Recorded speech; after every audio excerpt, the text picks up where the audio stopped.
If a simple scrape or a common sore throat once carried a mortal sentence, and now we live in an age where that sentence is routinely revoked by a tiny capsule. Tell me, what mundane, forgotten infection are you currently resting easy from?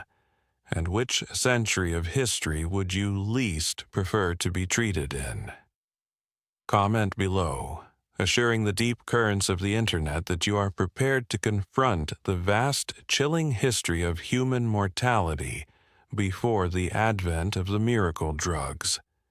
We begin our exhaustive journey in the shadow of death, in a time when the tiniest breach of the skin could set off a catastrophic chain reaction. A time when the microbe, entirely unseen, was the unchallenged sovereign of human fate. I want you to take a moment and mentally strip away the certainty of modern medical intervention. Erase the expectation that a fever will break, that a wound will knit cleanly, or that a common childhood illness will pass without permanent consequence. Before the mid-19th century, before the whispers of germ theory even began to circulate, the reality of life was defined by the omnipresence of infection. Life was an incredibly fragile undertaking, where the human body was essentially an exposed citadel perpetually vulnerable to siege. The sheer ubiquity of infectious disease meant that life expectancy, particularly in industrialized urban centers, rarely exceeded 35 to 40 years, and a staggering proportion of that mortality was concentrated in infancy and early childhood. Consider the historical statistics. Up to 30% of all children born would not survive to the age of 5. Victims of common gastrointestinal infections, respiratory ailments, or fevers that modern medicine dismisses as trivial. To survive childhood was not a guarantee of health. It was merely a temporary reprieve. The sheer horror of this existence lay in the unpredictability and the swiftness of death by infection. A small cut, sustained while chopping wood or handling a tool, could rapidly progress from a minor inconvenience to a throbbing, swollen, fire-red agony, transforming within days into systemic sepsis or blood poisoning. This condition, characterized by unrelenting fever, delirium, and eventually organ failure, was essentially a death warrant signed by the body's own uncontrollable immune response. There was no defense.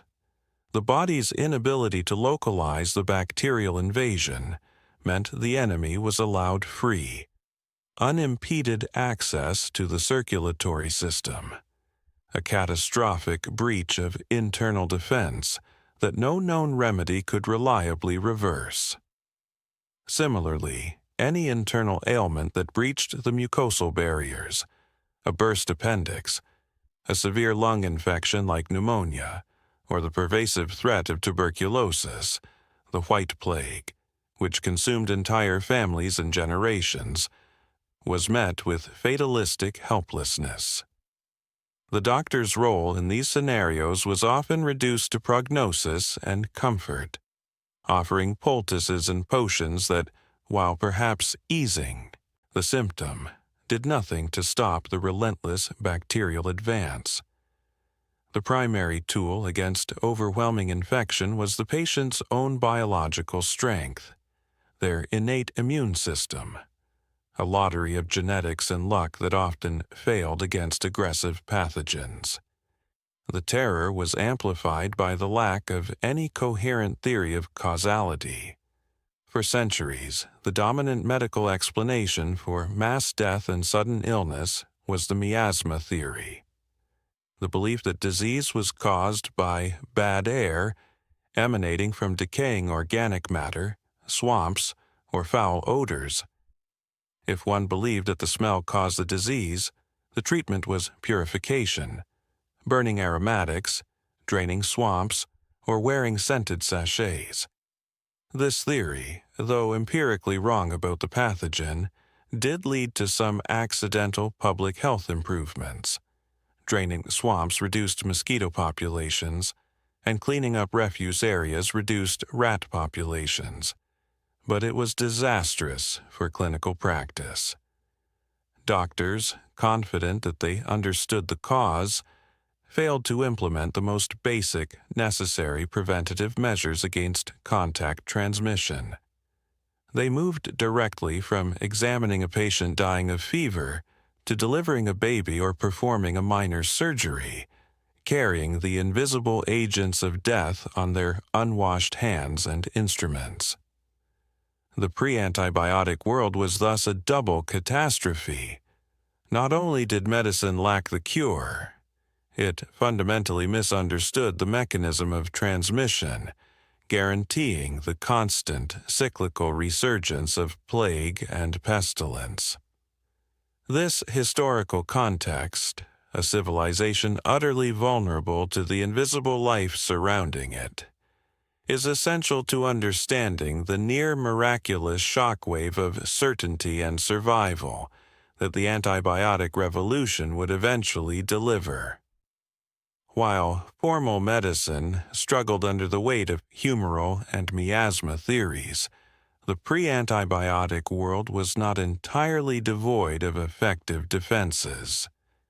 Driven by sheer necessity and millennia of observational trial and error, various ancient cultures stumbled upon remedies that possessed genuine, though entirely mysterious, antimicrobial properties.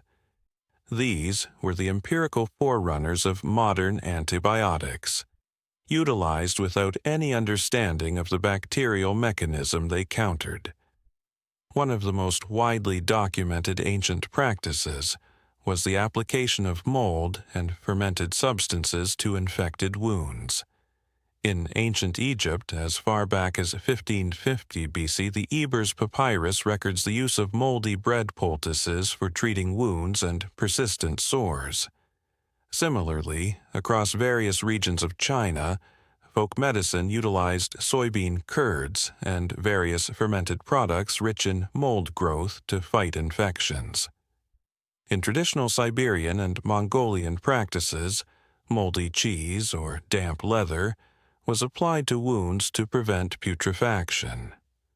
Why did this work? Unbeknownst to them, these cultures were utilizing the active metabolites produced by various species of Penicillium mold, the very biological mechanism that would eventually be isolated by Fleming thousands of years later.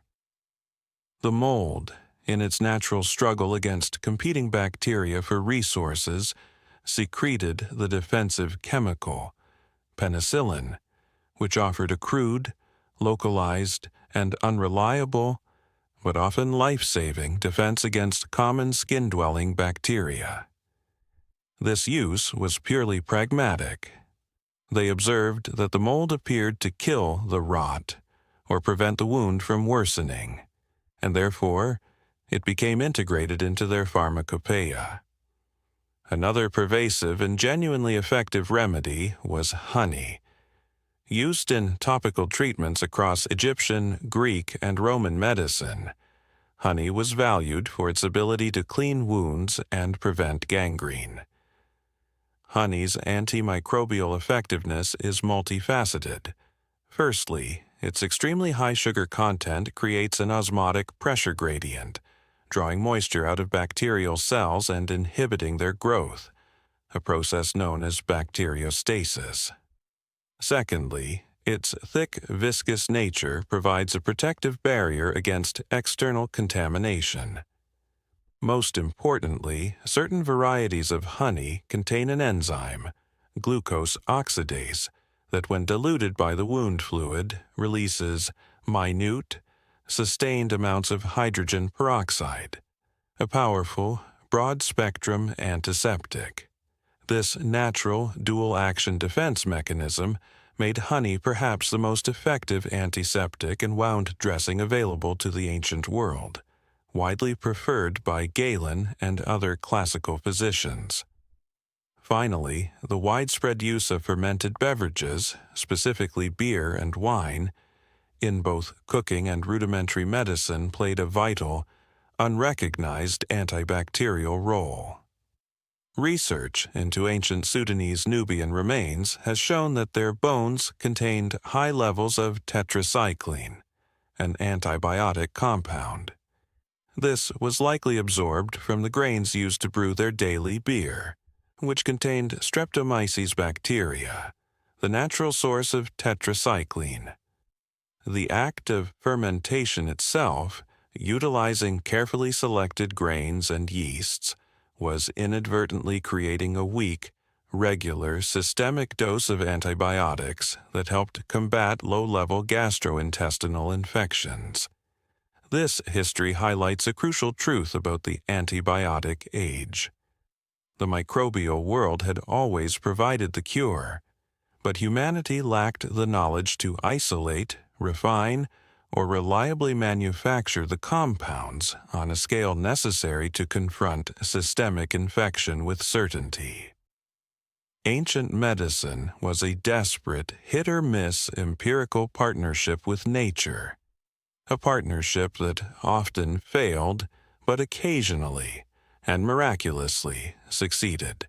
The advent of the industrial age in the 19th century brought unprecedented wealth, technological progress, and simultaneously a catastrophic exacerbation of infectious disease mortality. The uncontrolled, explosive growth of cities, London, Paris, New York, created massive urban densities where sanitation infrastructure could not keep pace with population growth. The resulting overcrowding, combined with inadequate sewage systems and contaminated water sources, created the perfect conditions for the proliferation of waterborne pathogens and airborne communicable diseases. Cholera, typhus, and tuberculosis became the defining scourges of the industrial metropolis, leading to mortality rates that often rivaled the plague years. This environmental crisis provided the gruesome laboratory necessary to challenge the miasma theory, paving the way for the germ theory. The pivot was driven not by laboratory scientists, but by field epidemiologists who used statistics and maps to deduce causality, the most famous being John Snow, 1813-1858, a British physician. In 1854, during a severe cholera outbreak in the Soho district of London, Snow meticulously mapped the incidence of death and correlated it, house by house, with the source of the neighborhood's drinking water. He famously demonstrated that almost all fatalities clustered around a single public water pump on Broad Street. By convincing local authorities to remove the handle of the pump, he immediately halted the epidemic in that area. Snow's achievement was immense. He proved unequivocally that disease was transmitted by a specific physical agent carried in water, not by bad air or moral decay. His work was the foundational empirical evidence that demanded a physical, tangible agent of disease. However, Snow, like his predecessor Semmelweis, faced immense institutional resistance. His findings were initially rejected by the medical mainstream, which clung to the comfortable, intellectually coherent miasma theory. To accept Snow's findings meant accepting the need for massive, expensive, and disruptive infrastructure projects, sewers, clean water lines, and conceding that the prevailing medical wisdom was fundamentally wrong. It took decades for Snow's methodology, the combination of rigorous statistical mapping and empirical intervention, to be adopted widely, but his work was the crucial hinge that swung public health attention away from atmospheric smells and toward waterborne pathogens and contact transmission. the systematic construction of massive urban sanitation infrastructure in the latter half of the 19th century, the Victorian sewer systems in London, Paris, and eventually New York, represents the single most effective public health measure of the pre-antibiotic era. These systems, driven by the engineering genius of individuals like Sir Joseph Bazalgette in London, were colossal civic undertakings, costing staggering sums and requiring unprecedented political will. They physically separated clean water sources from human waste on a metropolitan scale, dramatically reducing the incidence of cholera, typhoid, and other gastrointestinal diseases. This engineering solution achieved a greater reduction in overall infectious mortality than any individual medical therapy of the time.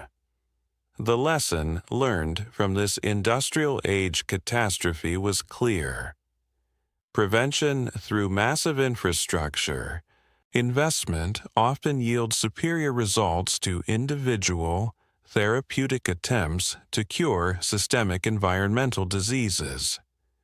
This triumph of engineering over therapy set the stage for the true revolution in medicine. The scientific identification of the pathogen that engineering was designed to contain. The scientific world was finally ready for the theoretical leap that would define modern medicine, the germ theory of disease. This revolution, occurring rapidly between the 1860s and 1890s, was the culmination of 2 centuries of disconnected observation and intellectual struggle, finally providing the essential philosophical framework that tied Leeuwenhoek's animalcules to Snow's epidemiology and Semmelweis's tragedy. The key figures, Louis Pasteur, 1822-1895, and Robert Koch, 1843-1910, were not collaborators. They were fierce, nationalistic rivals, driving the science forward through intense, competitive experimentation. Pasteur, a French chemist, fundamentally shattered the ancient doctrine of spontaneous generation, the belief that living organisms could arise spontaneously from non-living matter, through his elegant swan-neck flask experiments. By proving that microbial life only arose from existing microbial contamination, he established the principle of biogenesis. He then extended this principle to pathology, arguing that specific identifiable microbes caused specific diseases, moving beyond general theories of contagion. Pasteur's work on developing vaccines for anthrax and rabies demonstrated that immunity could be achieved by introducing weakened or killed versions of the pathogen, pioneering the field of modern immunology. Meanwhile, Robert Koch, a meticulous German physician, developed the methodological precision necessary to isolate, culture, and definitively identify the invisible agents of disease. Koch introduced essential laboratory techniques, the use of solid media, gelatin, later agar, for growing pure microbial cultures, the use of staining techniques for microscopic observation, and the invention of the steam sterilizer, autoclave, to ensure equipment was truly sterile. His masterpiece was Koch's Postulates, 1884, the 4 rigorous criteria that established the gold standard for proving a microbe was the causative agent of a disease. Koch successfully applied these postulates to identify the Mycobacterium tuberculosis, the agent of consumption, and Vibrio cholerae, the agent of cholera. The impact of the germ theory was instantaneous and profound. It provided medicine with a clear mandate. The enemy was no longer abstract bad air or imbalanced humors. The enemy was a specific, tangible, identifiable biological entity. Diagnosis transitioned from symptom analysis to pathogen identification, often via culture, staining, and microscopy. Furthermore, it vindicated the practices of figures like Semmelweis and Lister. If invisible entities caused infection, then the prevention of contamination, asepsis, was paramount. The revolution rapidly transitioned from the laboratory to the operating theater, driven by Joseph Lister, 1827–1912. Lister, a British surgeon, was an early, fervent disciple of Pasteur. He correctly surmised that the high mortality rates in post-surgical patients were due to wound infection, caused by airborne germs settling into the open wound. To combat this, he introduced antiseptic surgery, initially using carbolic acid, phenol, to spray the surgical environment, soak dressings, and sterilize instruments. The results were dramatic. Post-amputation mortality rates plummeted from 40–50% to under 15% in his wards. Lister's work marked the end of the surgical terror, the age when the surgeon's skill was less relevant than the inevitable infection that followed. The germ theory provided the intellectual justification, and Lister provided the necessary life-saving technique. This confluence of theoretical biology and clinical practice set the stage for the final, ultimate weapon against infection: the discovery of a targeted chemical agent that could kill the invader inside the live-in host. The success of the germ theory clarified the enemy, but it simultaneously raised the most difficult therapeutic question: how do you kill the pathogen without killing the patient? The antiseptic solutions championed by Lister, like carbolic acid or iodine, were effective on surfaces and wounds, but were far too toxic to be safely introduced into the bloodstream to combat systemic infections like sepsis or pneumonia. The body itself became the laboratory for a complex biological chemical war. This challenge was taken up by Paul Ehrlich, 1854–1915, a brilliant German physician and immunologist, who dedicated his life to the pursuit of chemotherapy, the use of synthetic chemicals to treat disease. Ehrlich was a pioneer in staining techniques, observing that different biological cells and tissues absorbed different chemical dyes. This observation led him to theorize the existence of receptors on cells, and, crucially, to the concept of the magic bullet, a chemical compound that would possess a specific affinity for the structures of the invading pathogen, locking onto and destroying the microbe while remaining inert and harmless to the host's cells. Ehrlich's mission was the chemical identification of a compound that worked like a biological guided missile. His laboratory began the painstaking systematic testing of thousands of arsenic-based compounds, known to be toxic but potentially tunable. After years of failure, in 1909, his team synthesized compound number 606, an arsenic derivative they named salvarsan. Salvarsan was the first truly successful synthetic antimicrobial drug effective against Treponema pallidum, the bacterium responsible for syphilis. Syphilis, a chronic, debilitating, and often deadly systemic infection, was a major public health crisis, and salvarsan offered the first reliable cure, a profound medical achievement. Salvarsan was not an antibiotic in the modern sense. It was entirely synthetic, not derived from a microbe, but it proved the concept of the magic bullet. It demonstrated that it was possible to find a chemical compound that selectively targeted the pathogen within the host, validating Ehrlich's entire theoretical framework. This breakthrough established the core methodology of the modern pharmaceutical industry: systematic screening, chemical modification, and targeted testing against specific disease agents. However, the path to clinical use was difficult. Salvarsan was highly toxic, difficult to administer, requiring complex intravenous injection, and often carried severe side effects. Yet, its efficacy against a previously incurable disease guaranteed its widespread adoption. Ehrlich's work, driven by chemical intuition and relentless screening, established the search parameters for the next generation of drugs. The age of chemical warfare against microbes had begun, but the ultimate, less toxic and far more powerful weapon was still waiting to be discovered.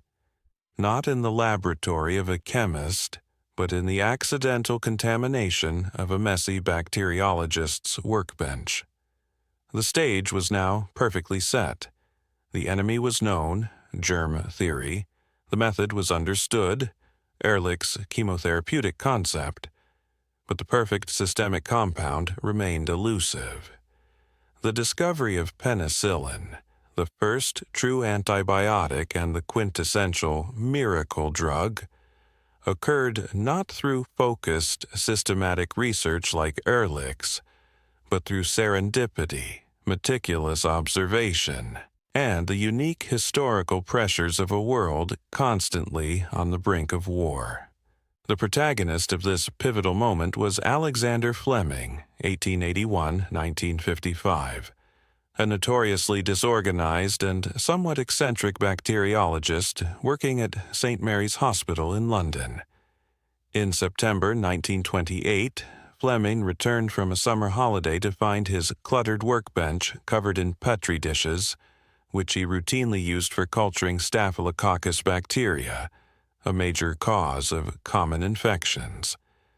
He noticed a Petri dish that had been left partially uncovered near an open window and had become contaminated with a blue-green mold, likely originating from a laboratory below. What Fleming observed next was the key. Around the mold colony, there was a clear, bacteria-free circle, a zone of inhibition. The Staphylococcus bacteria, thriving everywhere else on the dish, were actively being destroyed near the mold. Fleming, immediately recalling Pasteur and Lister's work, recognized this as a powerful biological interaction. He isolated the mold, identified it as Penicillium notatum, and named the active antibacterial substance it produced penicillin. Fleming's initial research demonstrated penicillin's immense power. It was effective against a vast range of common deadly bacteria, streptococci, staphylococci, pneumonia agents, and, crucially, it seemed entirely non-toxic to human cells and tissues, a profound advantage over Ehrlich's arsenic compounds.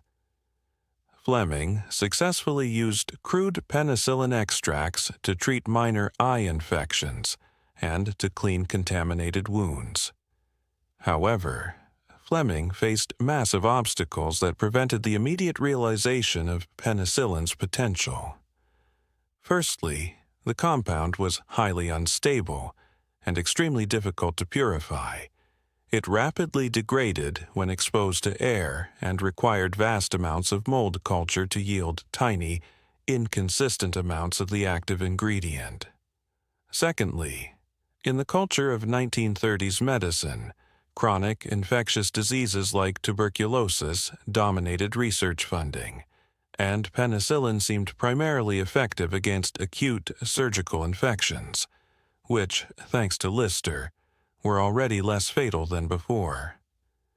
Fleming, despite publishing his findings in 1929, struggled to interest chemists or pharmaceutical firms in undertaking the difficult, large-scale purification process.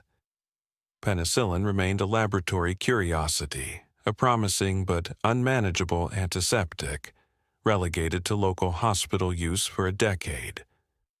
The true miracle of penicillin required the intervention of a global war and the systematic industrial ingenuity of a team far more driven by application than discovery.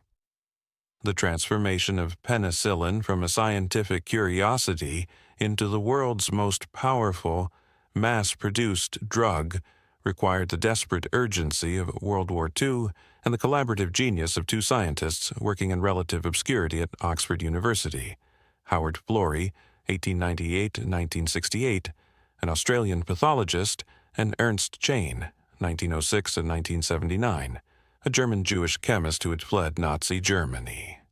In 1938, Florey and Chain resurrected Fleming's decade-old work, recognizing that the imminent global conflict would create an immense, unprecedented demand for systemic anti-infection agents to treat battlefield wounds.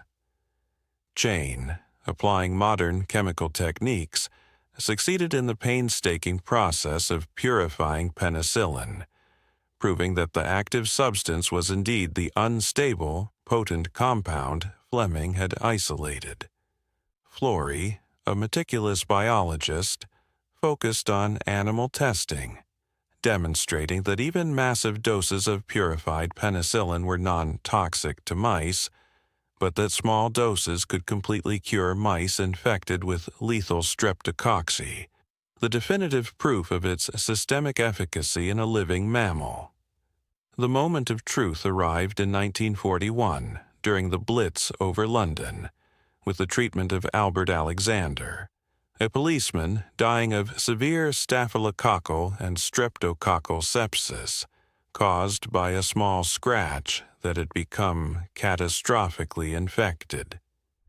The available penicillin, purified in tiny quantities through immense labor, requiring the collection of the patient's own filtered urine to recycle the precious drug, dramatically arrested the infection, and Alexander began a miraculous recovery. Tragically, when the small available supply of penicillin ran out, the infection returned, and Alexander died, providing a horrifying, vivid illustration of the drug's power and its desperate scarcity. The limitations of wartime Britain, lack of funding, industrial capacity, and the immediate threat of invasion forced Florey and his team to take the radical step of approaching American institutions for help with mass production. In 1941, Florey and a colleague flew to the United States, bringing their limited cultures and knowledge. The American pharmaceutical industry, particularly Pfizer and Merck, recognized the enormous strategic military value of the drug. With the backing of the U.S. government's War Production Board, the massive resources of American industry were mobilized. Chemists and engineers tackled the complex problems of large-scale fermentation, switching from surface culture to deep tank, submerged culture, and chemical extraction, turning the difficult lab process into a streamlined industrial marvel. By 1944, just in time for the D-Day invasion, penicillin was being mass-produced in sufficient quantities to supply all Allied troops, dramatically reducing battlefield amputation rates and ensuring that simple wounds were no longer automatic death sentences. The drug was hailed as a miracle and was arguably one of the most significant medical factors contributing to the Allied victory. This industrialization cemented the pharmaceutical model. Massive, organized capital investment, directed by scientific research to deliver high-impact, chemically precise solutions. Penicillin had finally taken its place as the undisputed first champion of the age of miracle drugs. The immense, immediate success of penicillin in controlling wartime infections and, subsequently, in treating civilian diseases like pneumonia and syphilis created a profound shift in public perception and medical expectation. The post-war era, spanning the late 1940s through the 1960s, became the golden age of antibiotic discovery, a period characterized by fervent research, massive pharmaceutical investment, and the widespread, almost naive belief that the solution to infectious disease had been found. Pharmaceutical companies, recognizing the staggering profitability and humanitarian demand for these magic bullets, launched massive, systematic screening programs, searching for other naturally occurring antimicrobial compounds. Thousands of soil samples from around the world were collected and meticulously cultured, based on the correct scientific premise that nature, specifically the microbial inhabitants of the soil, was the greatest source of antibacterial defense. This search yielded a spectacular harvest of new antibiotics. Firstly, streptomycin, discovered by Selman Waxman and Albert Schatz in 1943, was isolated from the Streptomyces bacteria found in soil. Its significance was immense, as it was the first effective drug against Mycobacterium tuberculosis, TB, the White Plague, which had been the leading cause of death for centuries. This discovery transformed TB from an almost guaranteed death sentence requiring sanitarium isolation into a manageable, curable condition, radically altering the disease landscape. Secondly, the tetracyclines and chloramphenicol soon followed, offering broad-spectrum efficacy, the ability to kill a wider range of bacterial species, including those resistant to penicillin. These drugs revolutionized treatment for conditions like typhoid fever, typhus, and various systemic infections, further expanding medicine's curative reach. The medical community quickly integrated antibiotics into virtually every aspect of care. Surgery, already safer due to Lister's antisepsis, became even more secure with routine pre- and post-operative administration of antibiotics. Childbirth became safer, and the fear of common respiratory infections was significantly reduced.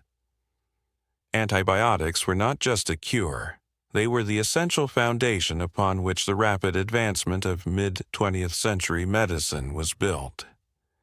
Advanced medical procedures, organ transplants, complex orthopedic surgery, intensive care, which are inherently high-risk environments for infection, were only made feasible by the protective blanket of these miracle drugs. The cumulative success created an environment of overconfidence. Antibiotics were often prescribed indiscriminately for viral infections, against which they are useless, or administered preemptively without proper diagnosis. In many regions, they were available over the counter without prescription, fueling widespread casual use. This enthusiasm stemmed from the immediate, undeniable efficacy of the drugs, leading the medical world to believe that the war against bacteria had been won decisively. This overconfidence, however, ignored a fundamental principle of biology: evolution. Unseen, the relentless, silent evolutionary arms race was already beginning, spurred on by the very ubiquity and success of the drugs designed to destroy the microbial world. The first significant cracks in the edifice of the antibiotic miracle appeared alarmingly soon after their introduction. The biological reality is simple. Whenever a powerful selective pressure, like an antibiotic, is applied to a population of organisms, like bacteria, any organisms possessing a random mutation that allows them to survive that pressure will thrive and multiply. This natural evolutionary response, driven by the massive reproductive rate of bacteria, they can double their population every 20 minutes, ensured that antibiotic resistance emerged almost immediately. The first major crisis emerged with Staphylococcus aureus, a common bacterium responsible for many skin and wound infections. Within just a few years of penicillin's widespread use, strains began appearing in hospitals that produced an enzyme, penicillinose or beta-lactamase, which chemically deactivated the penicillin molecule. By the 1950s, penicillin-resistant staph infections were rampant in hospitals, erasing the initial gains. This rapid, evolutionary counterattack forced pharmaceutical chemists back into the lab. The response was the development of semi-synthetic penicillins, compounds like methicillin, introduced in 1959. Methicillin was specifically engineered to be impervious to the penicillinase enzyme. For a brief period, methicillin restored the efficacy of the drug class. However, the victory was short-lived. Just 2 years later, strains of S. aureus appeared that were resistant even to methicillin, giving rise to the terrifying acronym that would come to define the modern crisis: MRSA, methicillin-resistant Staphylococcus aureus.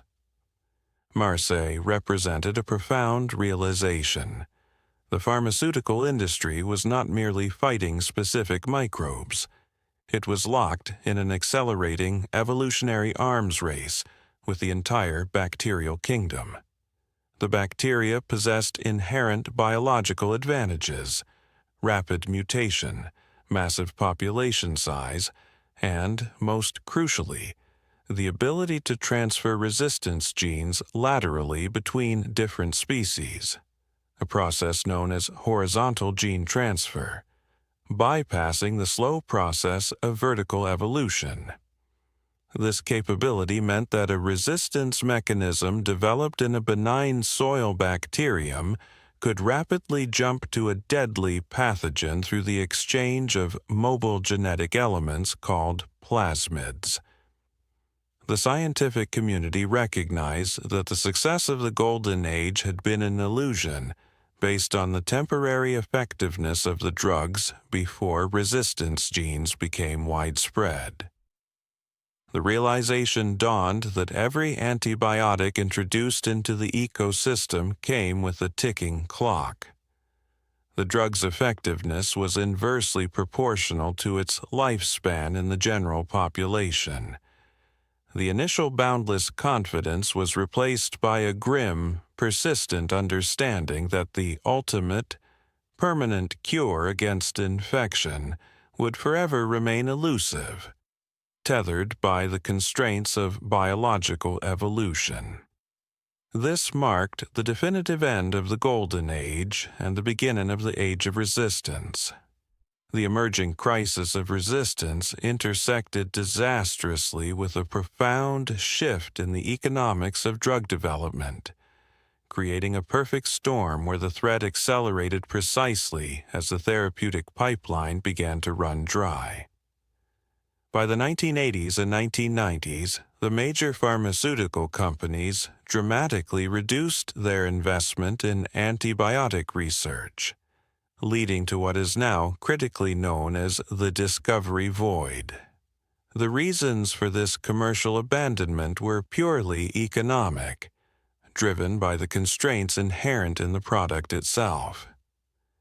Developing a new antibiotic is astronomically expensive, often costing over $1 billion per drug, and requires massive regulatory compliance.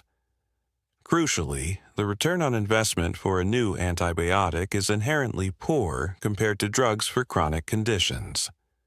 Drugs for hypertension, diabetes, or depression are taken daily for decades by billions of people, a massive, stable revenue stream. Conversely, an antibiotic is taken for a short duration, 7 to 14 days, and, if it is a truly powerful new class drug, doctors are ethically obliged to reserve it only for the most severe drug-resistant cases, to slow the inevitable development of resistance. This ethical necessity severely limits the market size and revenue potential. The economic model penalized success. A highly effective, carefully reserved antibiotic was commercially less viable than a low-impact drug for a chronic condition. Furthermore, the companies knew that even a successful new drug would face rapid obsolescence within 5 to 10 years due to resistance, a short patent lifespan that failed to justify the colossal development costs. The market effectively declared that the immediate solution to infectious disease was no longer profitable. The consequences of this market failure have been devastating. While major corporations exited the field, the evolutionary clock kept ticking.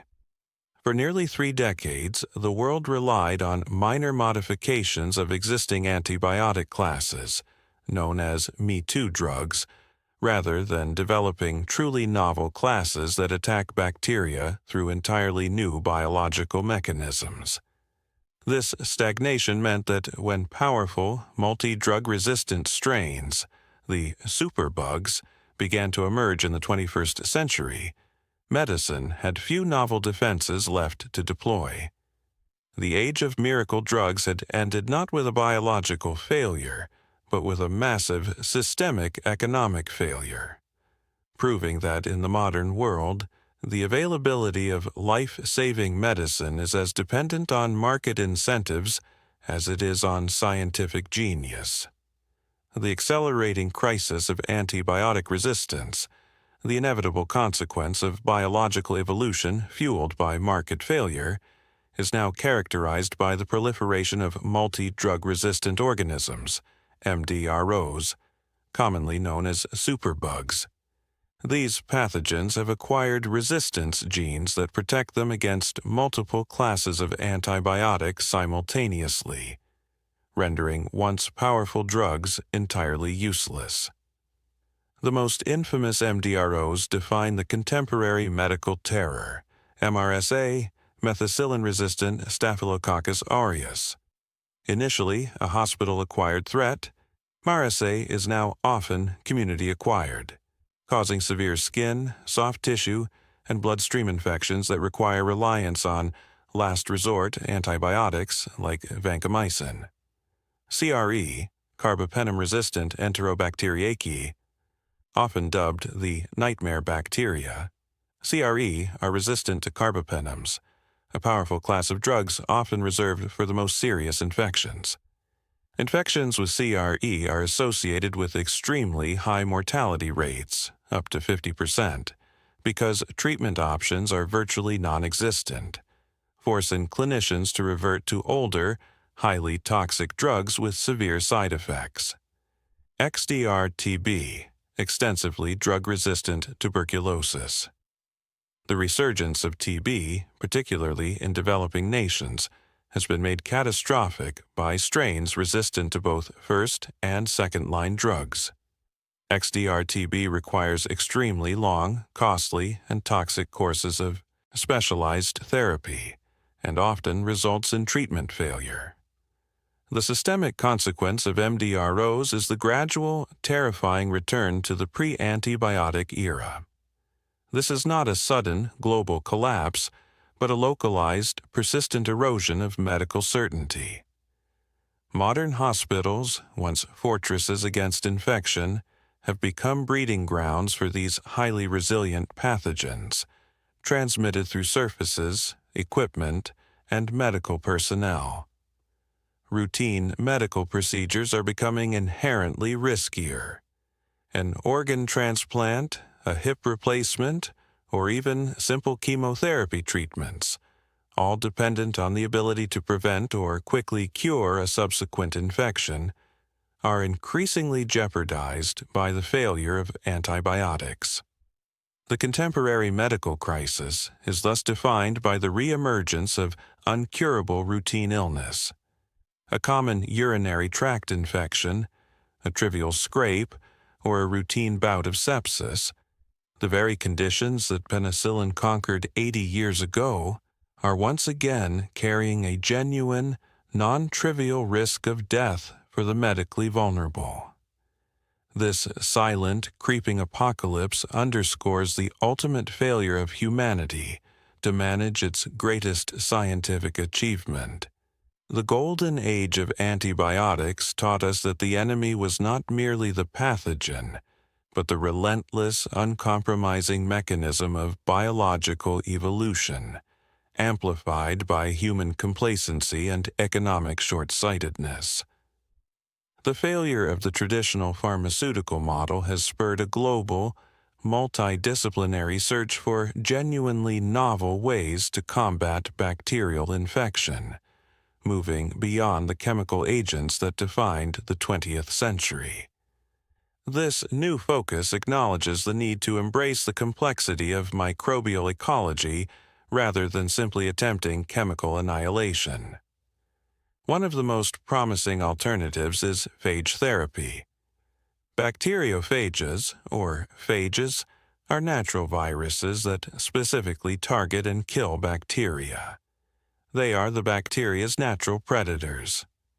Discovered early in the 20th century, phage therapy was widely used in Eastern Europe, particularly in the Soviet Union and Georgia, throughout the Cold War, even as the West focused exclusively on chemical antibiotics. Phage therapy offers immense advantages.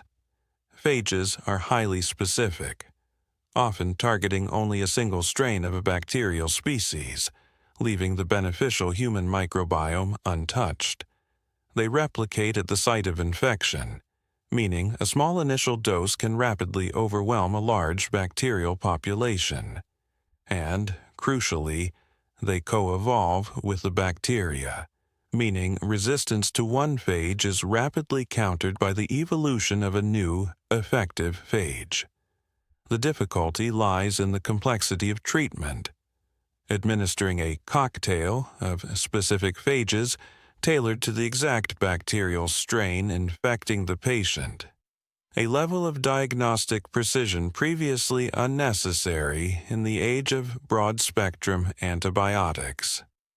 A second major avenue is the development of immunotherapy. Instead of killing the bacteria directly, this approach aims to bolster the patient's own immune system, enhancing its ability to clear the infection. This includes developing therapeutic antibodies that can neutralize bacterial toxins or coating the bacteria to make them more easily recognizable by the host's immune cells.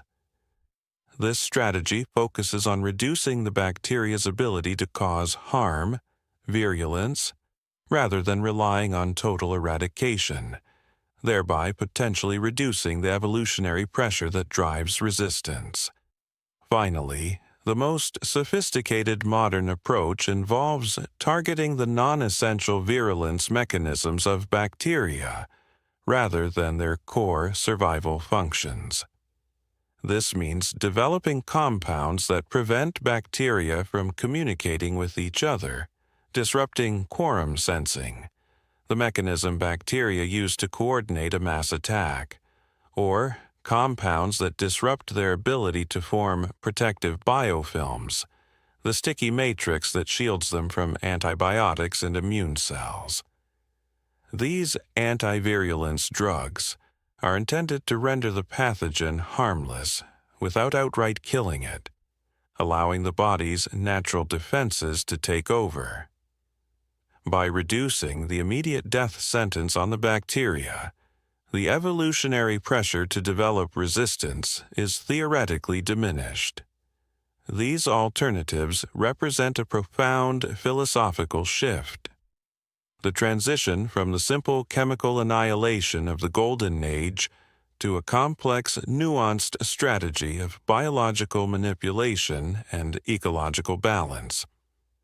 The future of infectious disease control is likely not a single magic bullet, but a sophisticated, personalized combination of diagnostics, phages, immunotherapies, and narrowly targeted chemical compounds, recognizing that the war against the microbe is not a battle to be won, but a perpetual, managed coexistence. The crisis of antibiotic resistance has forced governments and international bodies to finally confront the systemic, global nature of the problem, leading to coordinated, unprecedented public health responses. The overuse of antibiotics is not merely a clinical issue. It is a massive agricultural, environmental, and geopolitical problem. A significant portion of antibiotic consumption globally, in some estimates over 70%, is not in human medicine, but in livestock agriculture. Antibiotics have historically been routinely added to animal feed not just to treat existing illness, but to promote growth and prevent disease in crowded, unsanitary factory farming conditions. This massive, non-therapeutic use creates immense microbial reservoirs of resistance that can easily transfer to human populations via the food chain or environmental runoff. International bodies, led by the World Health Organization, WHO, have issued stringent guidelines urging the immediate cessation of using medically important antibiotics for growth promotion in animals, forcing nations to overhaul deeply entrenched, profitable agricultural practices. Furthermore, the environmental contamination from pharmaceutical manufacturing runoff, particularly in developing nations, contributes heavily to the selection and mutation of resistance genes in natural water sources and soil. This environmental dimension means that controlling resistance requires global regulatory harmonization, not just clinical oversight, an immense logistical and diplomatic challenge. The global response has been structured around two pillars: stewardship and incentivization.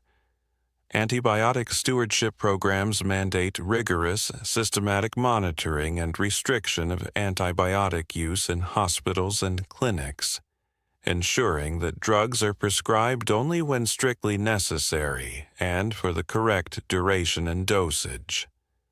This requires massive re-education of physicians and the deployment of rapid, precise diagnostic technologies to differentiate between viral and bacterial infections. The second pillar, incentivization, addresses the market failure. Since the private sector cannot profitably solve the problem, governments are exploring novel financial models, such as the subscription model proposed in the UK and US, where governments pay pharmaceutical companies a fixed annual fee for access to a new, powerful antibiotic, regardless of the volume sold. This decouples profitability from sales volume, allowing companies to invest in R&D while ensuring the drug can be strictly reserved for emergency use, extending its useful lifespan. The history of antibiotics has concluded that the solution to a biological problem must ultimately be a political and economic solution, backed by unprecedented global cooperation and fiscal commitment. The ultimate consequence of the age of resistance and the discovery void is the shadow cast over the future of human health. The post-antibiotic apocalypse scenario. This is not a dramatic, single event like a meteorite strike, but a gradual, inexorable return to the mortality patterns of the early 20th century. In this scenario, we face a world where common medical procedures, cesarean sections, appendectomies, chemotherapy, and minor wounds become acutely hazardous due to the lack of prophylactic and therapeutic protection against infection. The safety and routine nature of modern surgery, the foundational pillar of modern healthcare, would crumble. Intensive care units, ICUs, would cease to be places of salvation and would transform back into high-risk mortality zones. The ability to perform complex, life-saving medicine would be severely curtailed, rolling back centuries of progress. This looming shadow forces a final philosophical reckoning. The antibiotic era instilled in humanity a misplaced sense of biological supremacy, the belief that we could dominate the microbial world indefinitely. The post-antibiotic scenario serves as a profound biological humility lesson, teaching that humanity is merely a component of a vast, interconnected microbial ecology. The history of antibiotics, therefore, becomes a tragic, vital cautionary tale. The greatest medical discovery in history was also the greatest catalyst for an evolutionary crisis, demonstrating that every intervention, no matter how miraculous, carries an immense, complex biological cost that must be continuously accounted for. As we conclude this long historical analysis, the fight is not over.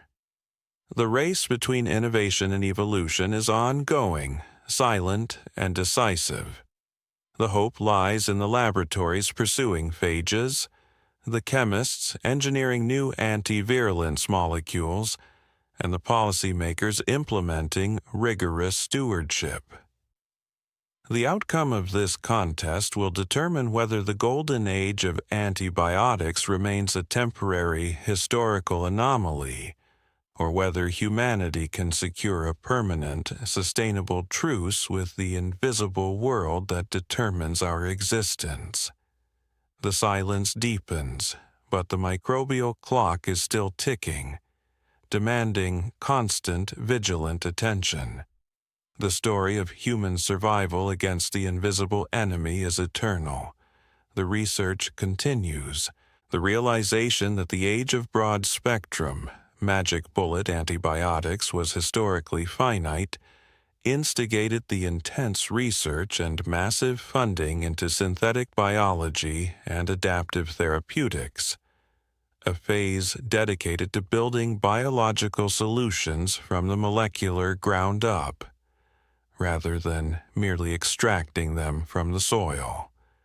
This monumental shift transforms the pharmaceutical laboratory into an engineering workshop, where living organisms are programmed to become the next generation of highly personalized, precise infection fighters. The goal is not just to kill the microbe, but to neutralize it without applying the intense evolutionary pressure that triggers generalized resistance. One of the most revolutionary concepts emerging from this field is the development of CRISPR-based antimicrobials. Leveraging the precision of the CRISPR-Cas9 gene editing system, originally derived from a bacterial immune mechanism, scientists are designing programmable molecular scissors that target and destroy the specific DNA sequences responsible for virulence or antibiotic resistance within a pathogen, without harming the patient's cells or the surrounding beneficial microbiome. For instance, if a dangerous strain of E. coli possesses a plasmid carrying the gene for carbapenem resistance, a tailored CRISPR system can be introduced into the infection site, specifically programmed to seek out and excise only that resistance gene. The target bacteria are not necessarily killed outright, but they are defanged, rendering them susceptible to older, less toxic antibiotics, or allowing the host's immune system to clear the now harmless infection naturally.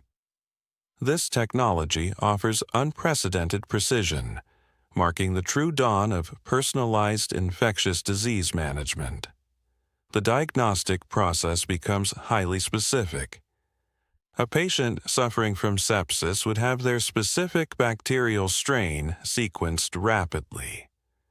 A customized CRISPR payload, delivered via non-replicating phage vectors, would be manufactured specifically for that patient within hours, targeting the unique genetic vulnerabilities of their pathogen. This approach moves the battlefield entirely to the molecular level, promising a therapeutic strategy that is less prone to generalized resistance because the intervention is ultra-specific and designed to remove the defensive armor, not annihilate the entire species. However, the ethical and regulatory hurdles surrounding CRISPR-based therapies are immense. The deployment of actively programmable, mobile genetic elements within the human body necessitates rigorous containment protocols and long-term studies to ensure the edited genetic material does not accidentally transfer to benign microbial species or, catastrophically, to human cells. The potential for misuse, the deliberate engineering of pathogens, or the accidental release of self-replicating, unforeseen biological consequences demands a level of global scientific governance far surpassing previous regulatory frameworks.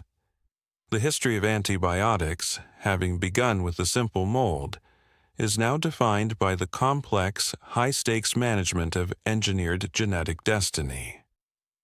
Complementing the genetic revolution is the intense development of microbiome therapy, a radical shift away from the kill-everything approach of broad-spectrum antibiotics toward a philosophy of ecological restoration. Decades of antibiotic overuse have caused massive, systematic damage to the human microbiome. The vast community of beneficial microbes inhabiting the gut and other cavities, leading to secondary health crises such as chronic digestive disorders, autoimmune diseases, and increased susceptibility to recurrent infections like Clostridium difficile, C. diff, a bacterium that thrives when the native microbial balance is destroyed.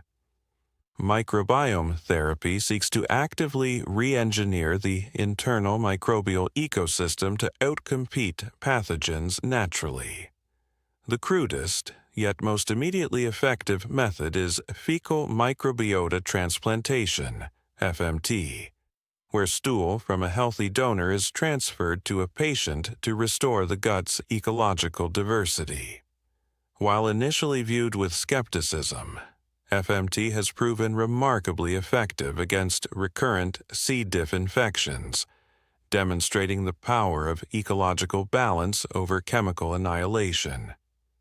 The advanced phase of this therapy involves synthetic microbial communities, SMCs.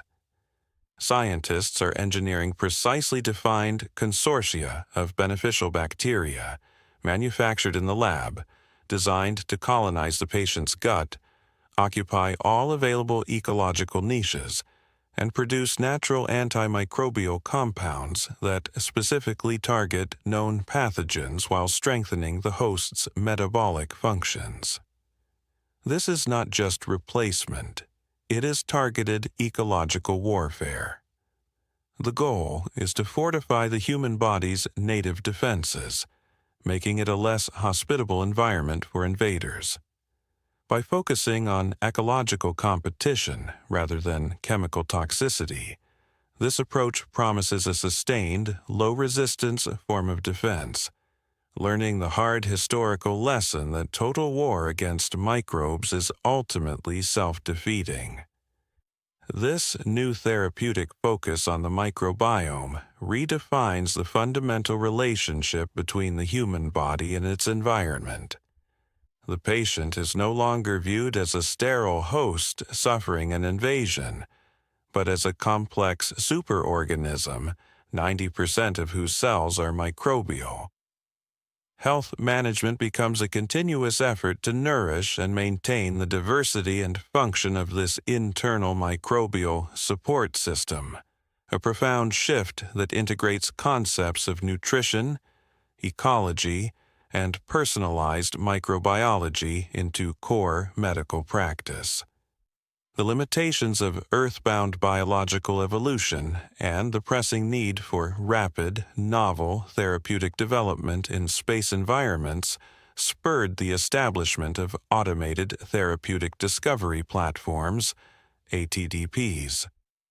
These are fully automated, self-contained laboratories capable of executing the entire drug discovery process, from target identification to candidate synthesis and efficacy testing, with minimal human intervention. ATDPs leverage massive computational power and robotic automation to screen millions of compounds, both natural and synthetic, against thousands of known and xenopathogens simultaneously. This is the ultimate fulfillment of Paul Ehrlich's systematic screening mandate, but executed by machine intelligence rather than human teams. Crucially, many ATDPs are intentionally located in extraterrestrial environments, such as specialized orbital stations or lunar bases, to exploit unique conditions. The low-gravity environment can alter crystallization and protein folding, potentially enabling the synthesis of compounds that are chemically impossible to create on Earth. Furthermore, the isolation of these labs from Earth's established microbial ecosystem ensures that newly discovered antibiotics are kept pristine and unexposed to resistance mechanisms before clinical deployment, effectively protecting their lifespan. The most advanced ATDPs are equipped with in silico modeling capabilities, allowing them to simulate bacterial evolution and predict resistance pathways before a drug is even synthesized.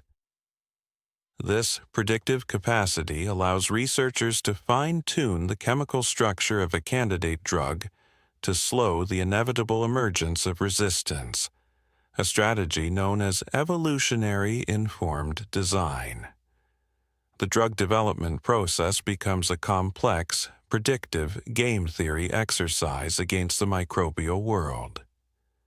The results flowing from these orbital laboratories have included the discovery of new classes of antibiotics that target entirely novel microbial functions, e.g., disrupting the mechanism bacteria use to repair their cell walls, or synthesizing entirely new classes of synthetic peptides known as defensins. These new compounds are carefully categorized and reserved, often not deployed on Earth until multi-drug resistance makes their use absolutely necessary. The history of antibiotics in this era is the story of creating a strategically managed global antibiotic reserve, a treasure vault of life-saving chemical warfare agents, guarded by regulatory policy and orbital isolation.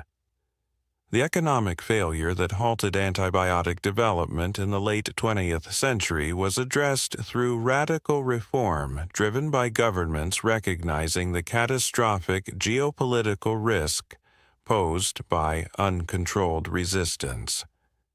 The shift from a volume-based market to a subscription-based public utility model became universal. Under this global framework, the development and reservation of novel antibiotics are entirely decoupled from sales volume. Governments and international health organizations, under the guidance of the WHO, jointly fund pharmaceutical companies to maintain readiness capacity, paying an annual fee for the continued research, development, and maintenance of a steady pipeline of new, high-priority drugs, regardless of how many doses are sold.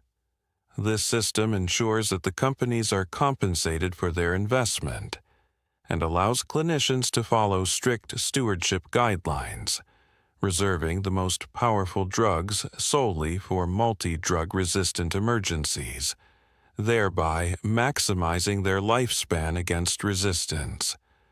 Furthermore, the legal framework governing intellectual property, IP, for antibiotics was fundamentally altered. While companies retained IP ownership, global treaties mandated that critical, new-class antibiotics developed through public funding must be licensed immediately to manufacturers in low- and middle-income countries, LMICs, at production cost, ensuring rapid, equitable access. This was a direct historical lesson learned from the disastrous vaccine nationalism experienced during earlier pandemics. Recognizing that resistance emerging anywhere in the world rapidly threatens everyone. This new economic structure transformed antibiotics from a highly profitable, volume-driven commodity into a global public health defense utility. The cost of antibiotic development is internalized as a necessary defense expenditure, akin to military spending or infrastructure maintenance, acknowledging that the financial stability of the entire global economy is contingent upon maintaining control over infectious disease.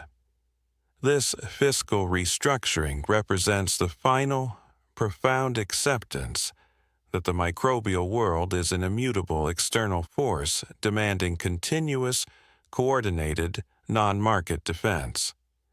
The increasing precision and efficacy of personalized antimicrobial therapies allowed for the complete resolution of the MRSA and CRE crises, but success itself led to the emergence of the post-bacterial pathologies. As bacterial threats diminished, attention was fully focused on the remaining biological foes: viruses, fungi, and parasites, many of which had been historically under-researched due to the overwhelming immediate threat posed by bacteria.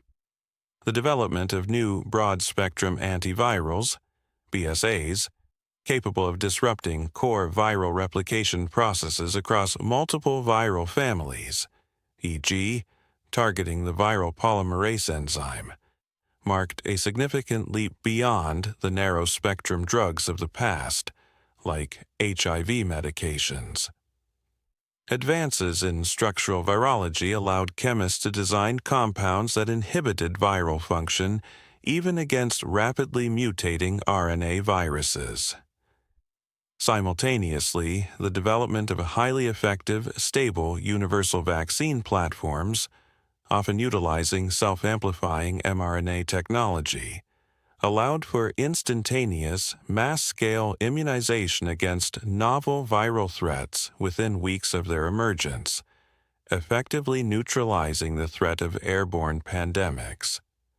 Fungal infections, which proved stubbornly difficult to treat due to the biological similarity between fungal and human cells, making selective targeting difficult, were overcome by advanced synthetic chemistry that exploited subtle, unique differences in fungal cell wall structures. The greatest challenge, however, lay in parasitology. Diseases like malaria and schistosomiasis, which involve complex multi-stage life cycles within the host and various insect vectors, required an integrated approach combining advanced antiparasitic drugs with sophisticated genetic interventions against the insect carriers, e.g., release in sterile or parasite-resistant mosquitoes. The end result of this relentless multi-front war was the achievement of a state of chronic managed apathogenesis. Major human pathogens, bacterial, viral, and fungal, were no longer immediate existential threats. They were either neutralized by universal vaccination, suppressed by broad-spectrum antivirals, or effectively managed by highly personalized CRISPR and phage therapies. The fear that had defined human history, the terror of the unseen, uncontrollable plague, finally receded, ushering in an era of unprecedented confidence in the biological security of the human organism. The total microbial control achieved through genetic and synthetic biological dominance led to a new health crisis, the microbial deficit syndrome, MDS. The human body, having co-evolved with a diverse microbial ecology for millions of years, relies critically on exposure to a vast array of pathogens, commensals, and environmental bacteria to properly train and regulate the immune system.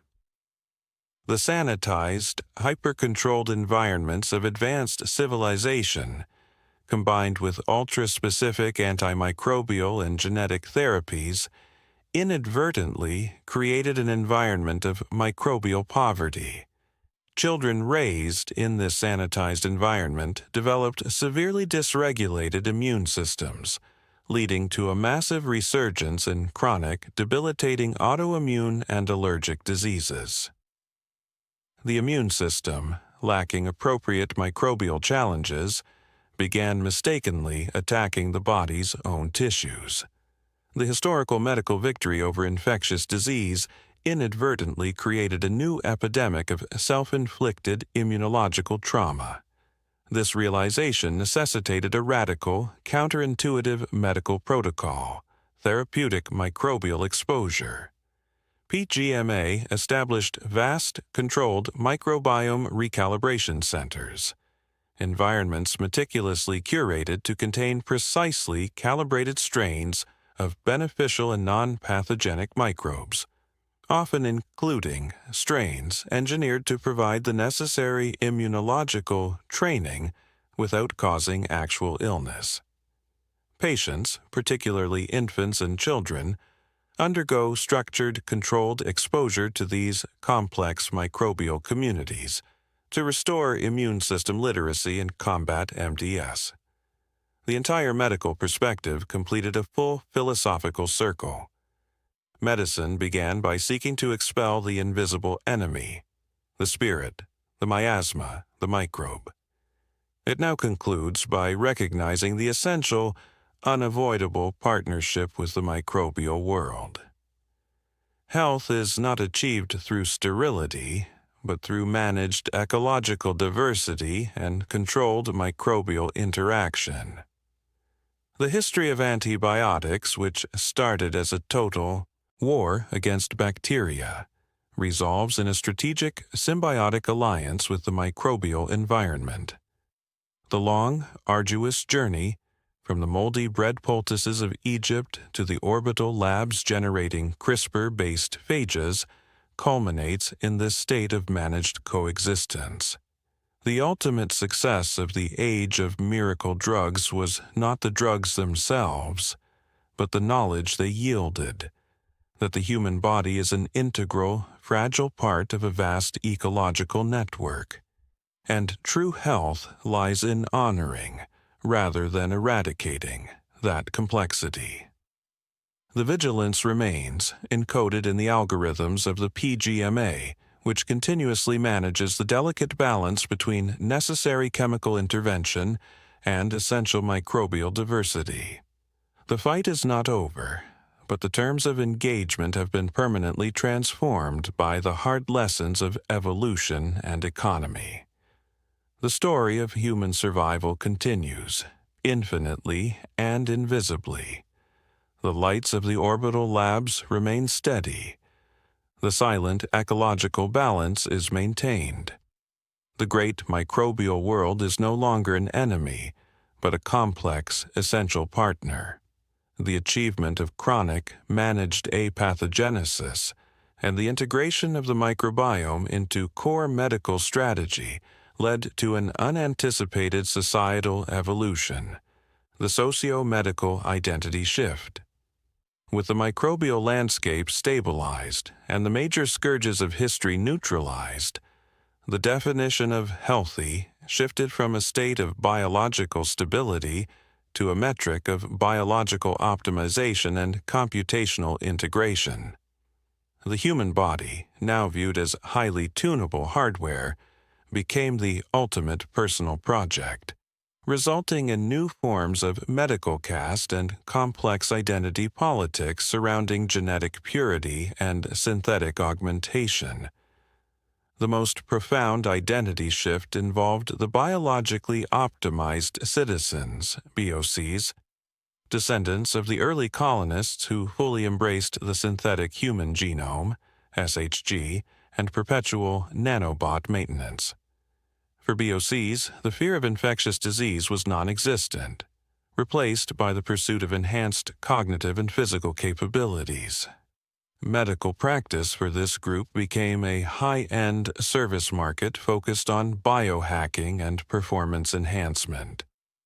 Advanced neural interface upgrades to boost processing speed, gene editing for specialized muscular endurance, and complex pharmacological cocktails to sustain emotional resilience against the vast computational power of the PGMA network.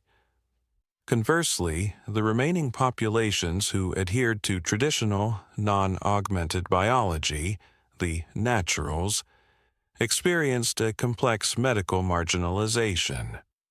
Though protected from the worst historical diseases by mandated public health measures and universal vaccination, they were seen by the BOCs as medically fragile, inefficient, and emotionally volatile.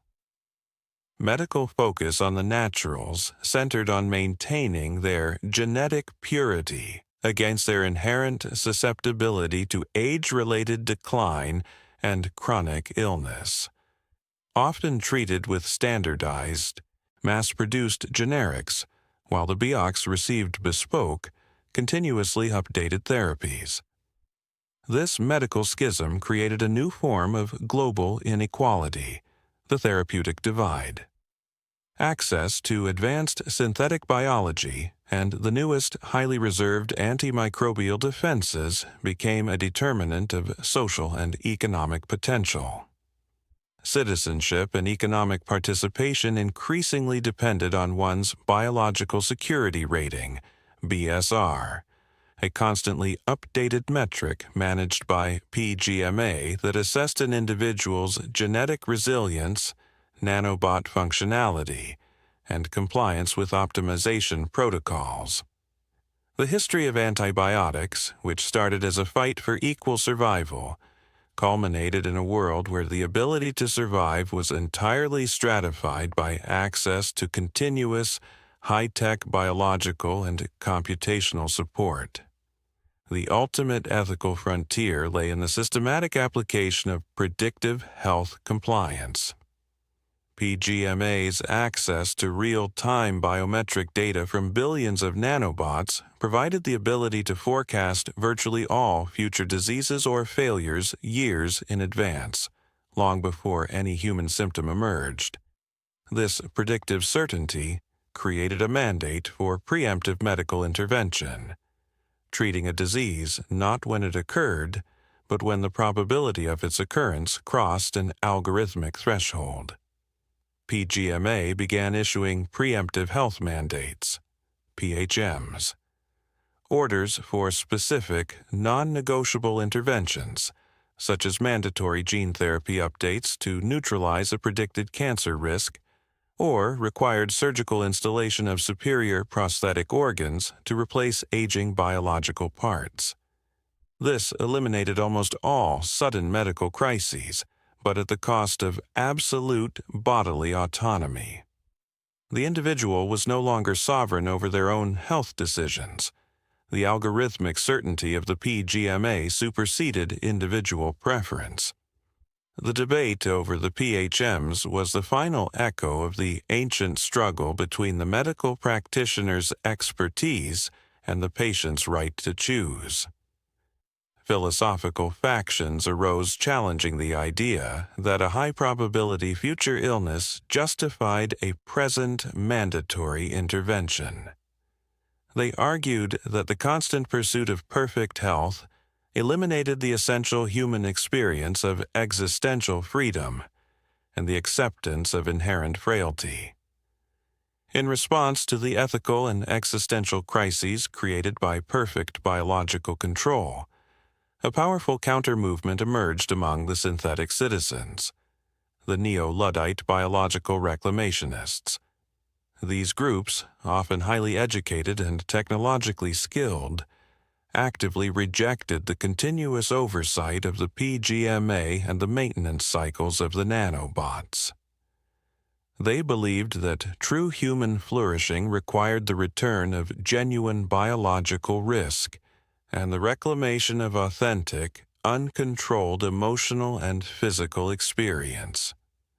The core practice of the reclamationists involved systemic decoupling, using specialized technologies to safely deactivate and extract the integrated nanobot systems, deliberately exposing their engineered bodies to microbial diversity, environmental toxins, and the natural process of biological decay. They celebrated natural, uncorrected biological functions, accepting the reintroduction of frailty, illness, and ultimately death.